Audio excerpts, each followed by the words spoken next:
What disturbing rumor turned out to be true at your school? When I was a senior in high school, we had a new teacher join the faculty to teach health and home economics. She was probably about 26 years old and very attractive. Everyone was talking about the hot new teacher. As I was senior class president, I needed a new faculty advisor since my previous advisor of 3 years retired at the end of my junior year.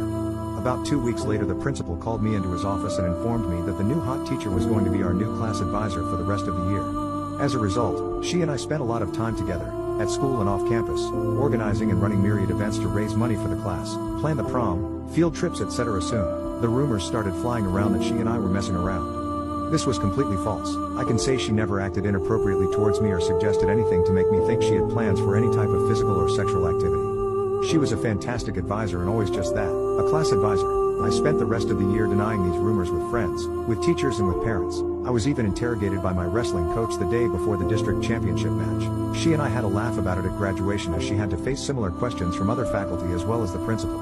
She confided in me that she had tendered her resignation, but the principal would not accept it and said he believed her and would ensure the rumor was squashed. So I graduated and left for my plebe year at West Point, forgetting about the entire situation. At West Point, the first year is called plebe year rather than freshman year.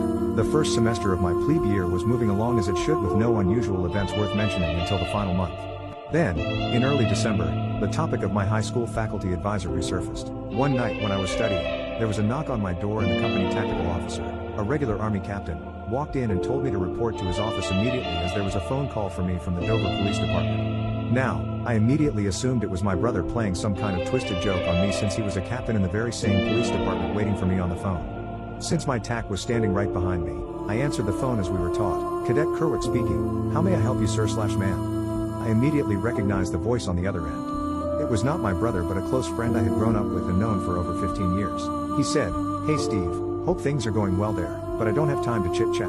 I need to record this call and ask you some questions. Do you consent to being recorded, and will you allow me to swear you in so that this is official, and if anything you say is later proven to be false or misleading, you may be subject to criminal charges and a warrant issued for your arrest?"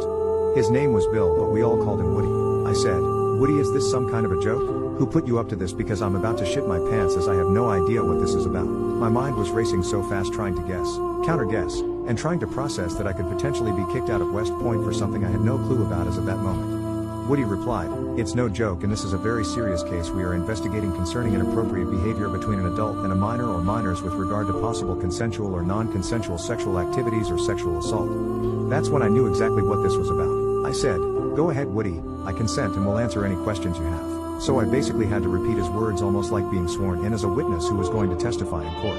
The questions all focused on that hot, young class advisor I worked with during my senior year.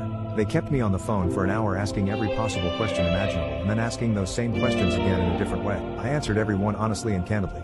But at the 1 hour mark I was becoming agitated as it seemed like they were on a witch hunt and were going to keep asking questions until they got an answer they liked. So I spoke up and said, "Gentlemen, you can continue to ask me these questions in any order or format that you desire, but I can assure you that my answers will not change because they are truthful and there was never one moment where Ms. X acted inappropriately in front of me. She was always completely professional and never even insinuated at something that would cross the line between teacher and student." Following that statement, they had no further questions and told me they would contact me again if they needed to follow up or get additional details. My TAC could see I was visibly shaken, so we talked for another hour and I told him everything about the situation. He never had to ask me if I was being truthful because every cadet adheres to a strict honor code that becomes part of who we are. That code states that a cadet shall not lie, cheat or steal, nor tolerate those who do. He told me that I handled things professionally and can hold my head high if I ever return home for a visit. And that was that. I went back to my studies and prepared for my final exams and went home for a short Christmas break. That's when I found out that my teacher, my class advisor, had been found guilty of having a relationship with someone in the current senior class. That relationship was sexual and he was a minor. Seems the student ran around bragging to everyone that he was doing it with the hot teacher. I don't know if it was true or if he made it up. What was true was that she was fired from her job and never allowed to teach again. She had to register as a sex offender for the rest of her life. She lost everything: family, friends, money, possessions, and had to serve time as an inmate in a state correctional facility.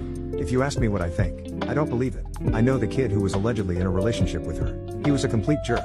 Loud mouth, not smart, not smooth, not good looking, and most of all, he was a liar and a storyteller who would say anything if he thought it would make him look cool. I had wished I could have tracked him down and interrogated him my way. My guess is things might have ended differently, but I never got the chance to run into him and the cards he laid were played.